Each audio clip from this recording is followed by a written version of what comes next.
Alright guys, BLM here, back with a new video. In this video, for the 20th anniversary of the finale of Survivor, the Australian Outback, I'm going to be doing something here that I also did for Survivor Borneo on the 20th anniversary of that finale. And here we're going to be ranking every player from Survivor, the Australian Outback. Now this ranking will be based on the game that they played within this individual season. This will not be based on the legacies of these players. For example, with players like Colby, Jerry, Tina, Scooper, and Varner, these other players that have played multiple times now, this will be based solely on the game they played on this season. So obviously there are 16 players to rank here, and let's start off at number 16. And to be honest, the bottom of this list will be kind of boring. We are going to be running through some people in the order that they were eliminated. And here at number 16, we do have Deb Eaton, the first boot of the season. And for me, usually the bottom of the list is going to be someone that was voted out at the first opportunity that they were available.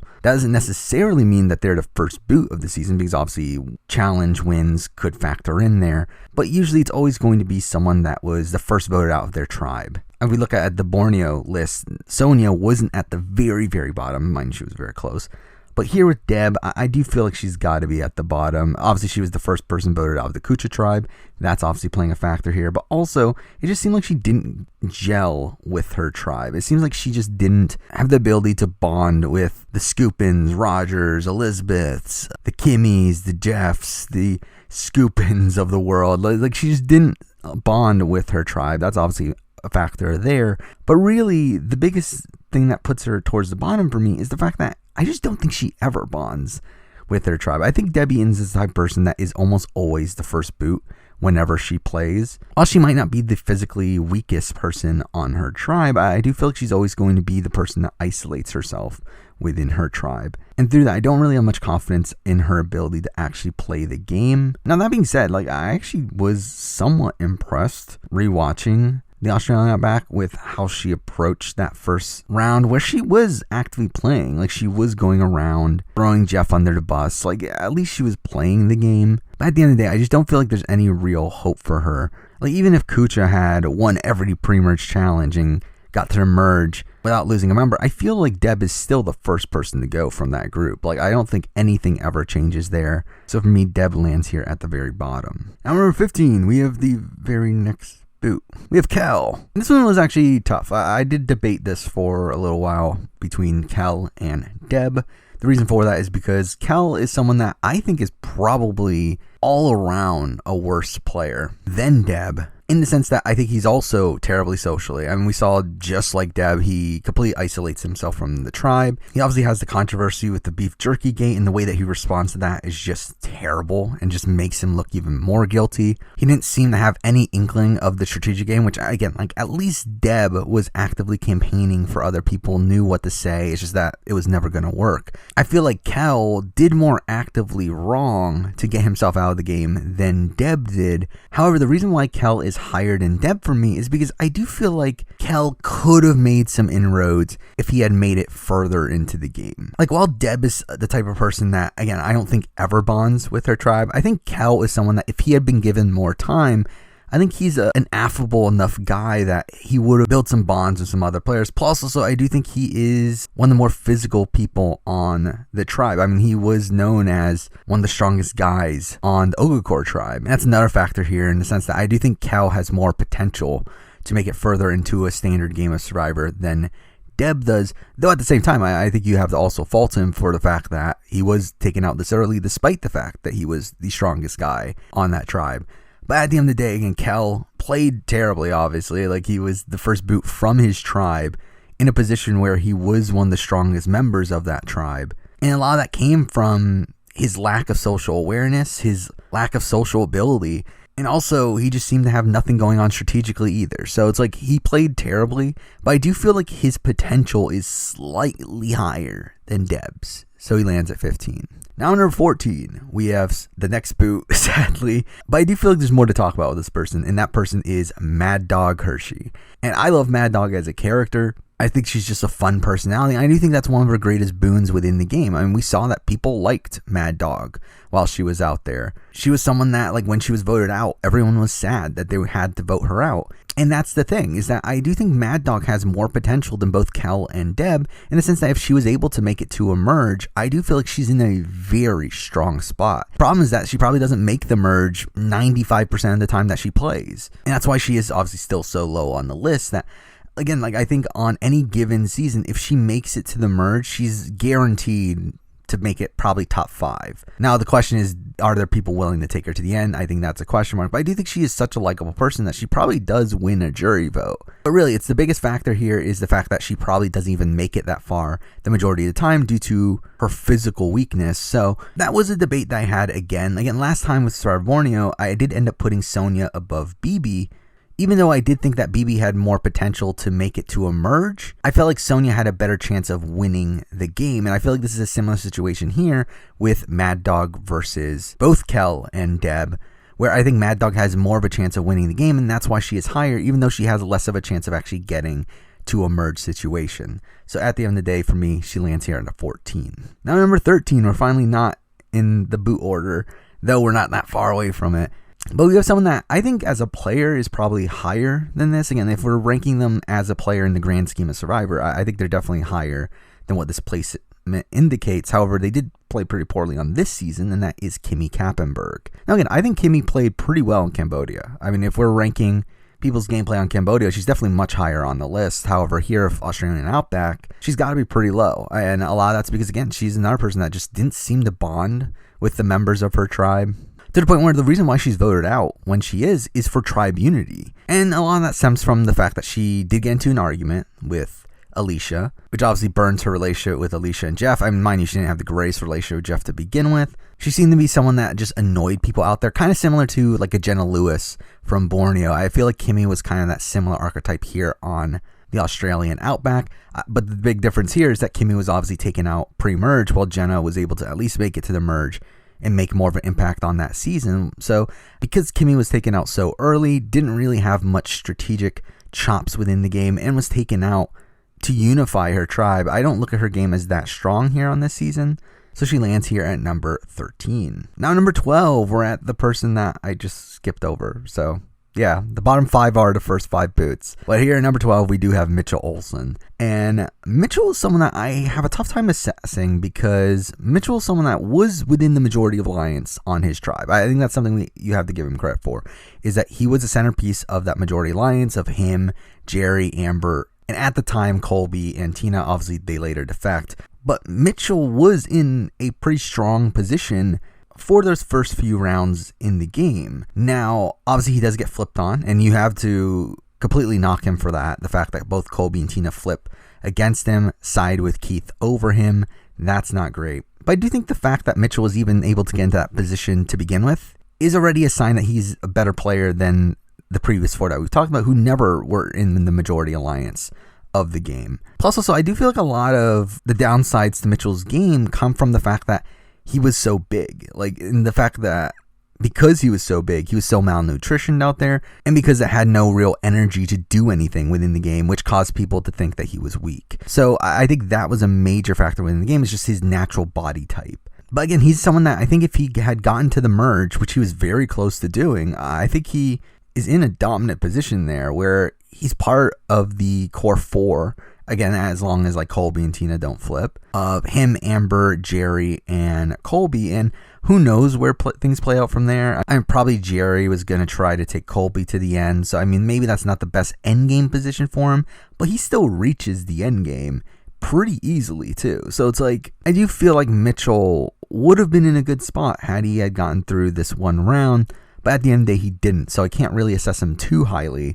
But I do feel like he had more potential within this season than any of the people we've talked about so far. So he lands here at number 12. Now, number 11, we're skipping a bit, actually. We're getting to a mid-merge boot here. And at number 11, we do have Nick Brown. And Nick and the next person we'll be talking about were very close for me. However, I decided to go with Nick because Nick is someone that, again, didn't seem to be insulated within the majority alliance at any point within the game. Like, despite him obviously being part of Kucha and that tribe having some success earlier on in the game, and despite also the fact that he does vote in the majority throughout the pre-merge of the game, he's not really included within the main group. We do see the dynamics on Kucha as Elizabeth and Roger are a duo, Jeff and Alicia are a duo, and then Scoopin is in the middle, but that completely leaves Nick out of this. And we do hear from people that Nick was the planned boot. Like if they had gone to another tribal, Nick would have been voted out. And we even hear from Jeff Varner where he talks about his endgame plans. And he mentions that once it becomes all Kucha, the plan is first vote out Nick. Again, that's just such a bad spot for him. Plus also the fact that it doesn't seem like Nick really played the game. Like he didn't really have any real strategic maneuvers within the game. And it also didn't seem like he had any real special bonds out there either. Like obviously he had typical type of bonds that you would have from living with people on a tribe, but like nothing that was unbreakable in the same way that it was with Elizabeth and Roger and Jeff and Alicia. And I think for me that's a massive knock against Nick's game. Now the one credit I would give to Nick is the fact that he was very good at challenges, to the point where by the time Kucha was in the minority, he was pretty much banking on winning every challenge. And I do think something that I think is forgotten about in Survivor history is the fact that, yeah, Colby wins 5 immunities on this season, but if you look at the competition he was against, it was pretty weak competition. The only person that was close to him in anything sort of physical was Nick, and Nick actually beats him in a physical challenge at one point. So I do feel like Nick's physicality is like the one thing I would say about him that is relatively positive within this season, but outside of that, I do feel like he played a pretty mediocre game, despite getting all the way to 7th place. So for me, he does land here at number 11. Now number 10, we're on to the person who made one spot higher than Nick, and that is Amber. And Amber's game in Australian Outback is very hard to assess too, because like Amber is someone that was within the majority alliance at a point. And I think that's the main thing that keeps her above Nick for me, is that she was part, again, of that Jerry, Mitchell, Colby group that was the core alliance at the very beginning of the game. Obviously, she does lose control once Mitchell goes home. And really, how much control did she really have? Because like I do feel like Jerry was the one steering the wheel there. She was just kind of in the background. But again, at least she was part of the majority group. She's being included in plans, which is more than I can say for Nick for the majority of the game. Now, obviously, Amber really just falls into the background after that. I mean, especially after Jerry goes home, she becomes a potential swing vote at the Nick vote and doesn't take the risk of flipping over to the Kuchas, and then proceeds to get taken out herself at the final 6 by Tina and Keith. Again, a very lackluster game as a whole. It's really all just marred by the Mitchell boot. Again, this is a situation where I think if Mitchell hadn't gone home when he did, I think Amber would have been in a much better position coming to the merge. I think she would have been guaranteed endgame with more of her allies in Mitchell and Jerry, and that's a much better spot for her. I do feel like she wins a jury vote against Jerry, so I mean, that's potentially something as well. So I mean, like, I do think there's more chances for her to win the game than for Nick for me. Because again, with Nick, it's like he would need to win out no matter what. I don't think there's any way anyone ever takes Nick to the end. And I don't even think he wins a jury vote, even if he gets to the end. Unless he's, again, at the end against Jerry or something. Well, I think Amber had more opportunities to get to the end, had certain other things played out, and had some winning scenarios that were within reach for her. So at the end of the day, Amber does land here at number 10. Now at number 9, we're on to a player I just mentioned a lot, and that is Jerry Manthe. Now, Jerry also has a tough game to assess, largely because I do feel like she was one of the more strategic people on this season. And Jerry does take control of her tribe right off the bat. Again, she builds that majority alliance of her, Amber, Colby, and Mitchell, and then also tacks on Tina to hold the numbers for first few rounds. The problem is that she was not able to hold on to those numbers, largely due to Colby. I think her relationship with Colby is one of the biggest issues with her game, is that she wasn't able to keep Colby loyal to her. Instead, Colby ends up being loyal to Tina for the entirety of the game. And obviously we see that when Mitchell gets blindsided, she loses all control within the game. And while they make it through that first round at the merge, it's like she's directly targeted by the Kuchas immediately after that. And eventually she gets flipped on at the final 8 by her own people and gets taken out there. Which is particularly bad because, like, Jerry was never winning a jury vote. Like, I don't think Jerry can win a jury vote unless it's a situation where she's against, like, a Keith, maybe even Amber. I mean, like I said, that Amber beats Jerry, but I think there's a chance that they don't respect Amber for being the second command to Jerry. and give Jerry the win in hand. But it's like, at the end of the day, it's like, I don't think Jerry wins a jury vote in most situations. She's definitely not poised to do so. She wasn't well liked within the season. But I do think, again, she was a step up from most of the other people on the season from a strategic standpoint. It's just that she wasn't able to keep that group together. Again, if she had, she would have had a much easier road to the end game, but she didn't. And because of that, she does land on the bottom half of this list, but I do think she showed more potential within her game than every other player we've talked about so far, so she lands here at number 9. Now at number 8, we're moving on to a duo that I look at as pretty similar, especially on this season gameplay-wise, though one was obviously the alpha, the other one was the beta, in terms of the strategy of the game. So at number 8 here, we do the beta of that relationship, and that person is Alicia. And again, I think Alicia played okay on this season.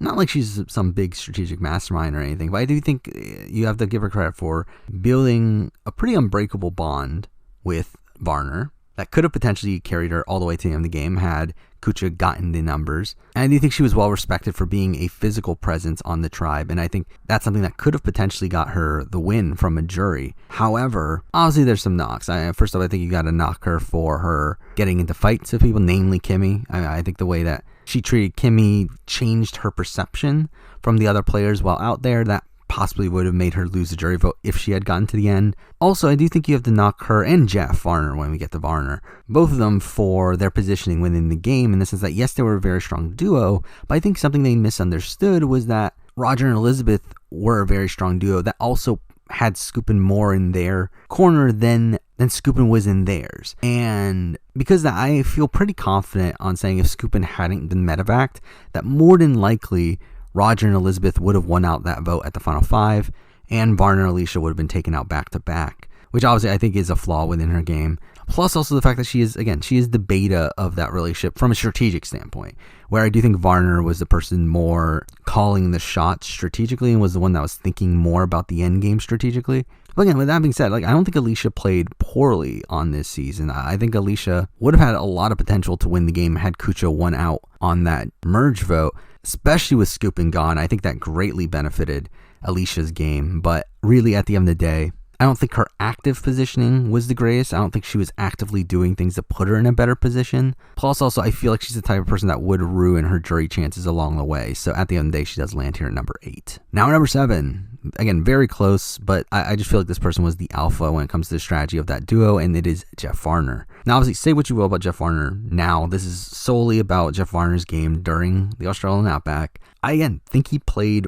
pretty well. Again, his game is pretty much the same as Alicia's. Now, I do think it was harmed by the fact that he was sick. He got sick at the beginning of the game, and I do think it harmed his perception through the game, but he still became a pretty dominant strategic force on the Kucha tribe.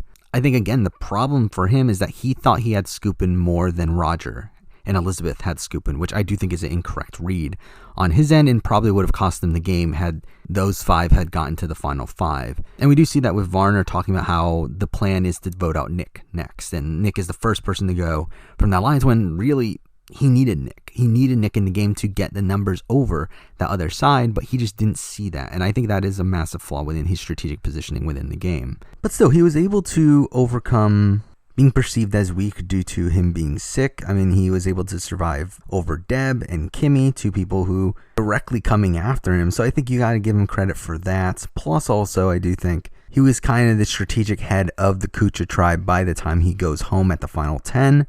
And also goes home due to the tiebreaker rules, where, again, the tiebreaker rules at this point were previous votes, and supposedly Kimmy ends up leaking that Jeff got votes before she ends up going home to the Oga Cores, and through that being the target because of that. So, I mean, because of all these things, it's I feel like there was some flukiness with Jeff going home, but then again, I don't love that he pretty much gave up immunity for chocolate and peanut butter. I think that's another minor knock against his game. Plus also, again, at the end of the day, it's he wasn't really positioning himself as well as I personally would have liked him to. I think he was heading into the end game there at a bit of a disadvantage within his Kucha tribe and gets lucked out by the fact that Scoopin gets medevaced.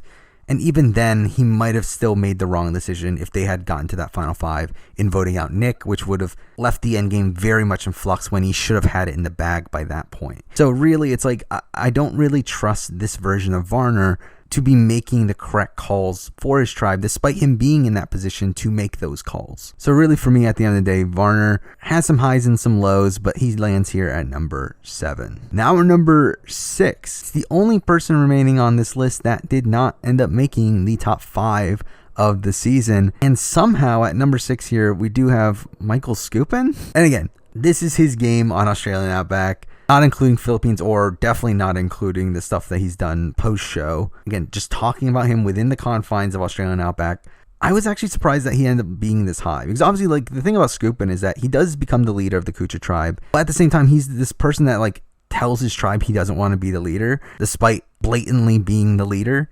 And really does a lot of things that annoy his tribe mates throughout the season. He comes off as kind of a doofus through the first few episodes of the season. But the reason why he is this high on the list is because he was actually well positioned by the time he gets medevaced.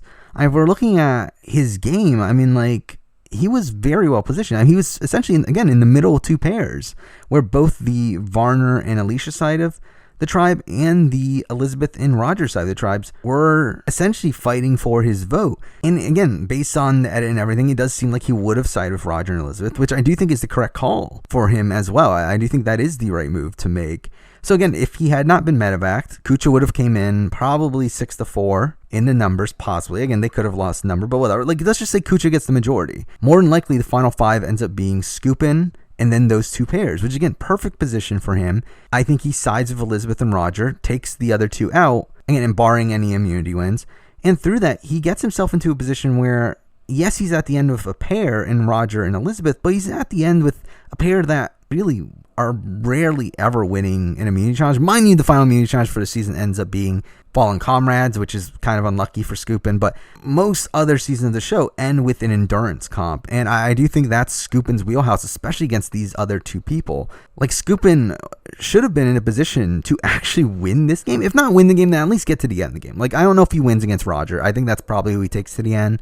More than likely, Roger has more respect by the end, I guess. But, I mean, at the end of the day, like, he is technically the leader of the Kuchas, and I do think that would gather him some respect as well. So it's like, I do think Skupin was actually pretty well positioned at the time that he left the game. Despite him being a joke for the first half of the game, he was well positioned. He was the leader of his tribe. He was a decent physical force within the game. So I mean, I think overall, like, there's not much to really hate on Skupin's actual game this season, especially because, like, he was medevaced. So we really don't see as many downsides to his game as we do of other players. But I think through the course of this season, I mean, I think he was well positioned to get to the end of the game. And for me, that's enough to land him here at number 6. Now number 5. And as I said before, the top 5 here are the top 5 on the season. It's the 5 people that made it to the end. However, number 5 on this list is not the person that came in 5th place. It's the person that came in 3rd place. We have Keith Famey. I think Keith plays a pretty bad game on this season. I've talked about this on my final juror ranking. I don't think Keith plays a good game on this season. However, he still does make it to the end in a majority alliance that dominated the game with no real difficulty. And I think that's something you have to factor in here, is that Keith was essentially able to get 3rd place without much difficulty at all after those first few rounds. Yes, he does start off the game outside the majority alliance. He does start off the game being targeted by the Jerry Amber Mitchells of the world, but is able to get Tina to flip to his side. And through Tina also comes Colby, and that becomes a 3-person alliance that runs the rest of the game. And again, how much credit do you want to give Keith for flipping Tina? I would give him very little, but it's still something that happened that greatly benefited him. So I think you have to give him like a sliver of credit for bonding with Tina enough to make her willing to flip. And then after the merge, obviously, Okafor gets the numbers. And I mean, from there on out, it's a straight shot. And really throughout the game, like, even though now we know that, okay, it's Tina and Colby, like that was the duo from the very beginning of the game, when actually watching the show and the events that occur, it seems like it's Tina and Keith, where Tina and Keith are the ones that are flipping back and forth and deciding these votes. Tina and Keith are the one that wants to get rid of Jerry, not Colby. Tina and Keith are the ones that want to save Elizabeth and Roger for the end of the game. Like, it's Tina and Keith that are doing these things. And I think that's something you have to give some credit to Keith. Obviously, the biggest issue is that he can't win the game. No way he wins the game, given the circumstances he was given. I don't think he wins the game against any of the final 5. I think he might have a sliver of a chance against Amber or Jerry, but I think almost everyone else in the game he loses against. So I think that's a massive flaw here, obviously, like probably the biggest flaw in his game. But there are some positives here and there. So for me, he does land here at number 5. Now number 4. At number 4, we have the person that came in 4th place. We have Elizabeth. And again, for me, Elizabeth and Roger, very, very close. I decided to go with Elizabeth below Roger, mainly because while Elizabeth was well liked while out there, I do feel like Roger probably had more respect in the game than Elizabeth did. I do think if they had naturally gone to the end and been the final 2, which was a very likely scenario, had Kucha actually won the numbers, I do think the jury would naturally vote for Roger. Now, there are some circumstances in terms of Roger wanting to give up the game to Elizabeth that I think could happen. And in that case, I guess you would have to give credit to Elizabeth for having Roger be willing to give up his game for her, which he actually ends up doing at the final 5. At the final 5, he tells the Ogres to vote him out so that Elizabeth can make it another round. And like, again, that's something you have to credit Elizabeth for. But I do feel like if that wasn't the case, if she wasn't lucky to get someone like Roger in the game, someone that was willing to do that, I do feel like she would struggle with winning a jury vote, especially against a not obvious GOAT.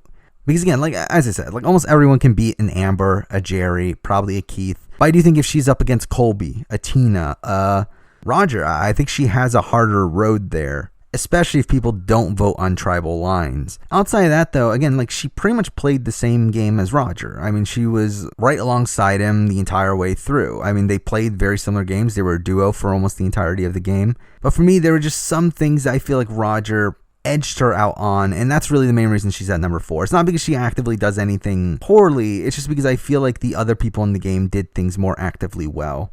And at the end of the day, she does land here at number 4. Now, number 3. I mean, I kind of spoiled it, right? And we have Roger. Roger, I think, is someone that had all the tools to play a really great game, but just decided not to because he decided to play honorably and play with loyalty. And I do feel like Roger is someone that understood the strategic elements of the game. Like, he talks in confessional about what the optimal move is, and like it seems pretty clear that he knows what to do. It's just that he's not really willing to do that because he has his own moral code, which is fine from a human being standpoint, but obviously as a player that is something that's going to mark you down on the ranking. But still, at the end of the day, I do feel like he played the best game out of the Kuchas here. As I said, I mean, again, if the Kuchas had played out like it naturally would have without Scoopin being medevaced, I think Roger wins the game, and I think he easily wins the game. Like, I mean, unless he gives up his game, which again, that's an element of it due to his moral code, I think he naturally wins the game. I think if he gets the end against Elizabeth, I think he naturally has the respect to win the jury vote there over Elizabeth. I think he naturally has the respect to win a jury vote over Scoopin. Even if he stumbles his way into getting to the end against someone like Alicia or Varner, I think he definitely has a good shot there.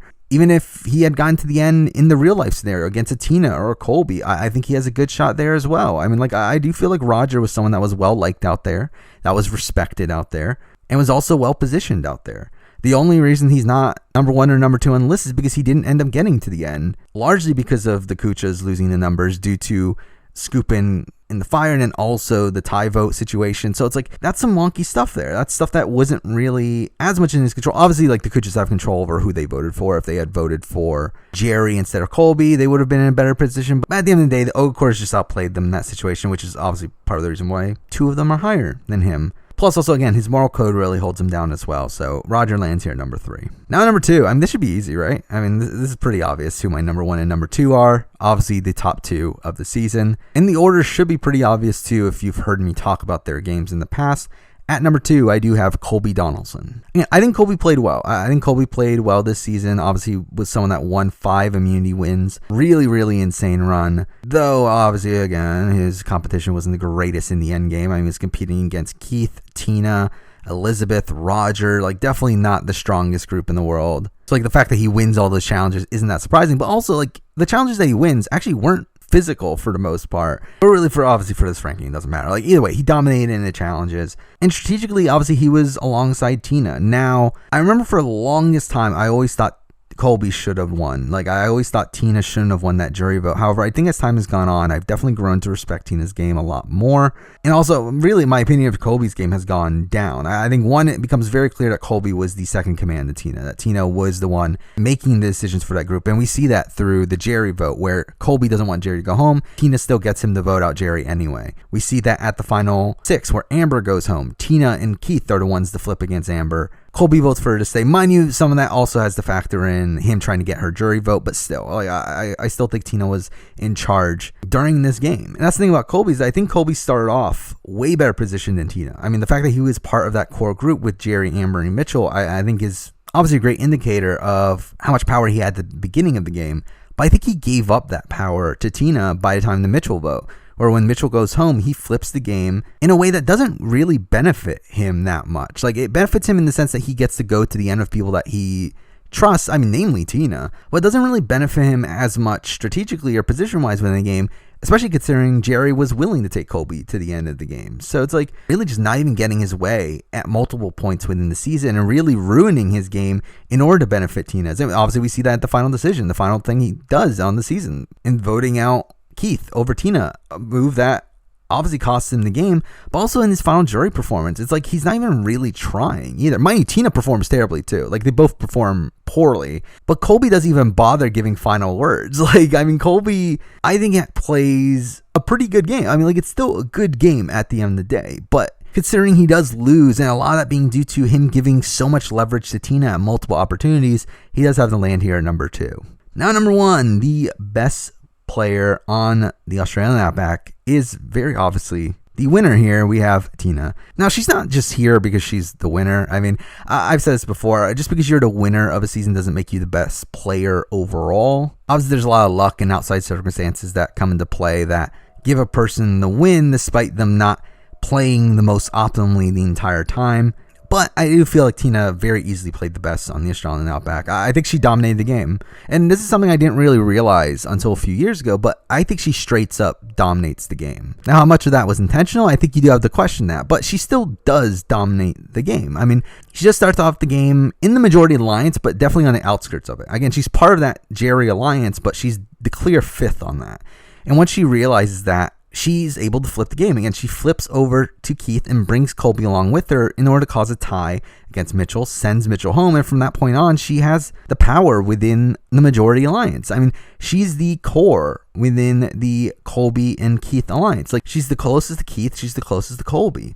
And that alliance is also the majority of the Ogre group. And she's very integral, obviously, in keeping Keith safe at the first merge boot, where Keith is the most vulnerable person there. Due to the tiebreaker rules, she's able to throw immunity to Keith to give Keith immunity, and in turn essentially make it so they only have to avoid the votes getting onto Jerry, which greatly benefited their odds. And they end up winning on that round. And from that point forward, she straight up has full control over the game, where she takes out people whenever she wants to. The Jerry vote, she, along with Keith and Colby, obviously flip to take out Jerry at final 8. She flips at the final 6 to tape out Amber. Now, I think you do have the question why she does these things, because I don't think these are beneficial to her overall game. Like, her positioning is harmed by doing these things, but she can take that hit in positioning, because to be honest, it didn't really matter. Like, as long as the people that she's kept in the game didn't win immunity challenge, which they didn't, she was fine. And to be honest, even if they did end up winning all the immunity challenges, she still probably would have been fine.